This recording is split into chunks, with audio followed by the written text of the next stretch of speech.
Imagine a cena. Não é um campo de batalha glorioso, mas é o cenário de uma nação humilhada. Por 7 longos anos, o povo de Israel vivia sob o terror da opressão midianita. Quando os israelitas plantavam suas colheitas, os midianitas, com suas vastas caravanas, invadiam a terra como uma praga de gafanhotos, saqueando tudo o que encontravam. A miséria e o medo eram tão grandes que os israelitas se escondiam em cavernas e refúgios nas montanhas. A promessa da Terra Santa parecia uma memória distante, afogada em anos de sofrimento e desesperança. Em meio a essa atmosfera de medo, encontramos o protagonista desta história. Não um líder forte ou um guerreiro imponente, mas um homem chamado Gideão. Ele estava em uma atividade desesperadora e humilhante, debulhando o trigo no lagar de uvas, um lugar pequeno e escondido, em vez de na eira, um lugar aberto e ventilado. O medo dos midianitas era tão grande que ele não se atrevia a ser visto. Sua postura, curvada sobre o trigo, expressava a fraqueza de toda uma nação.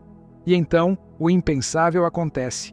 O anjo do Senhor aparece e o saúda com uma declaração que contradiz tudo o que Gideão era naquele momento.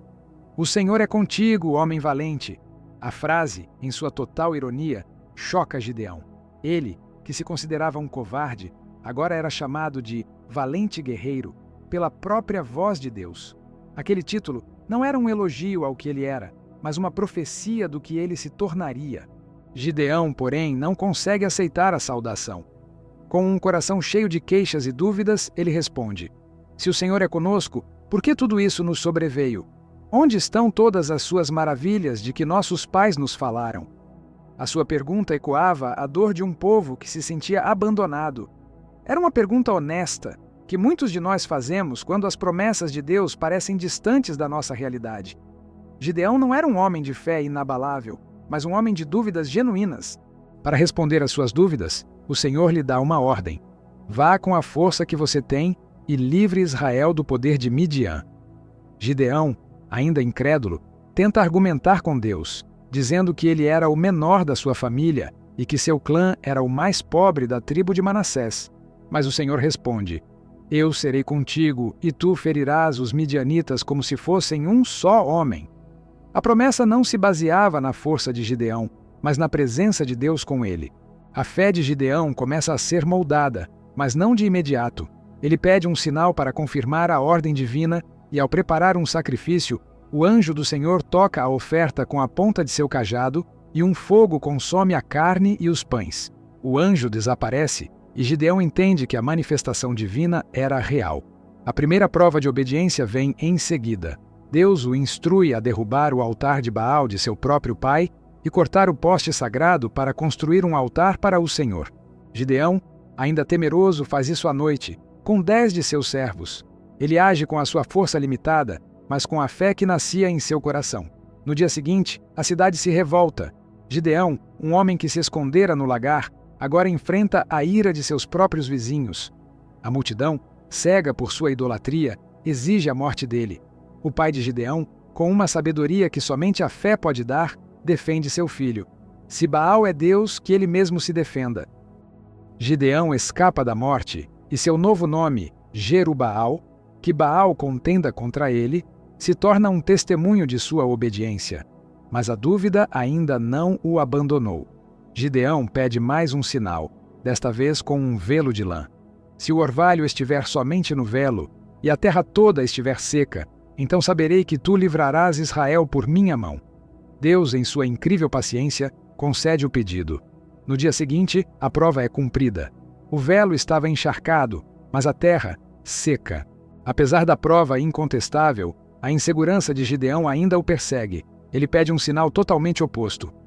"Não se acenda a tua ira contra mim. Eu falarei só mais uma vez. Deixa-me fazer só mais uma prova com o velo. Que a terra toda fique molhada com o orvalho e somente o velo fique seco." Novamente o Senhor, que conhece o coração humano, responde à sua fraqueza. Naquela manhã, o velo estava completamente seco, enquanto a terra ao redor estava molhada. Deus respondeu ao seu medo, mostrando condescendência com a sua fé que ainda balançava. Com as dúvidas apaziguadas, Gideão se prepara para a batalha. Ele consegue reunir um exército de 32.000 homens, mas o Senhor o interrompe. Você tem gente demais. Não posso entregar Midian nas mãos de um exército tão grande. Deus queria garantir que a glória da vitória fosse exclusivamente dele, e não da força humana. A primeira redução é simples. Os medrosos podem voltar para casa. 22.000 homens partem, deixando apenas 10.000.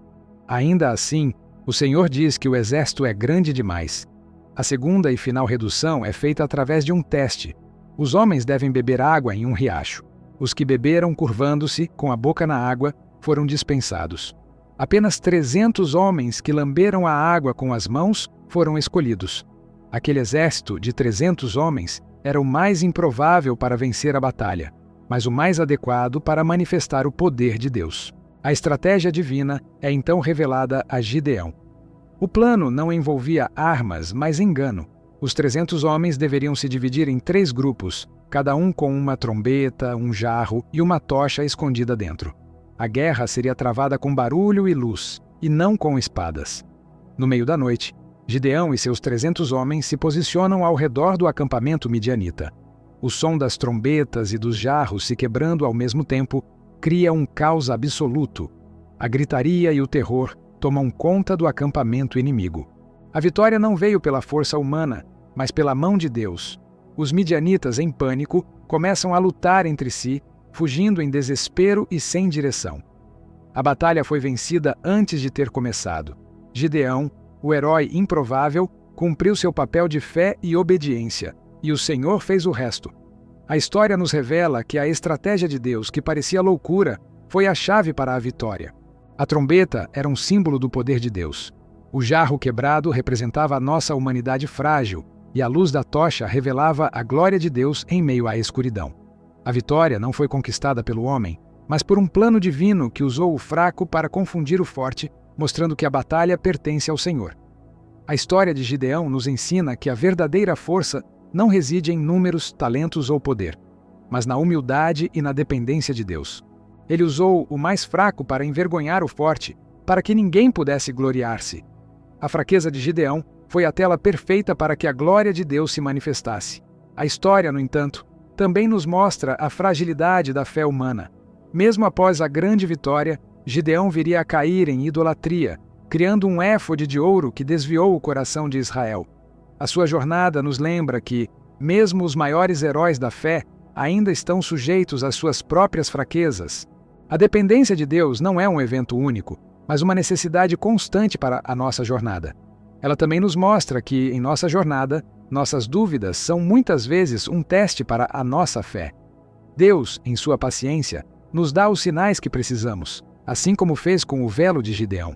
Mas no final, ele nos chama para a confiança inabalável, para agir em obediência, mesmo quando os recursos parecem poucos. A história de Gideão nos convida a sair dos nossos lugares de medo e a nos tornarmos os valentes guerreiros que Deus nos chamou para ser.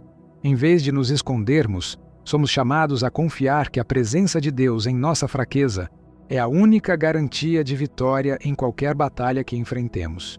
Se você quer mergulhar ainda mais fundo nessas verdades e entender como a história de Gideão se aplica ao seu dia a dia, inscreva-se no nosso canal do YouTube e ative as notificações. Lá, exploramos as Escrituras de forma prática e revelante para a sua vida.